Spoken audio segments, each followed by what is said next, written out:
I think the way we look at cold chain logistics is it's always been a full truckload movement for big restaurants.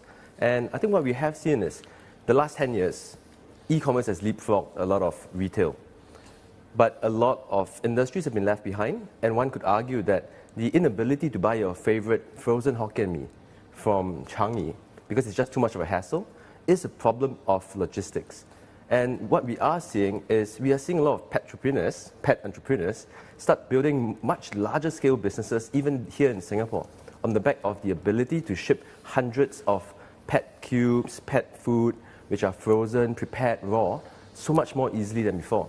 So the opportunity to me is something which requires logistics to unlock. So the thing is, how disruptive is this? Because obviously there are other people who've already been doing stuff like this. Well, I think what you are seeing is the ability to integrate coal into very big, scaled-up express networks. That's something you haven't really seen.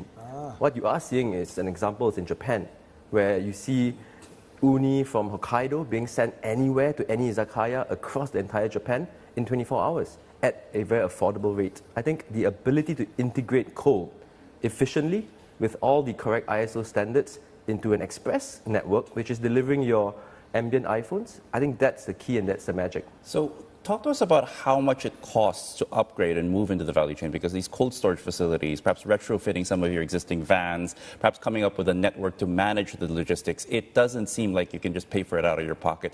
How much is this costing you guys to move into this lucrative value chain?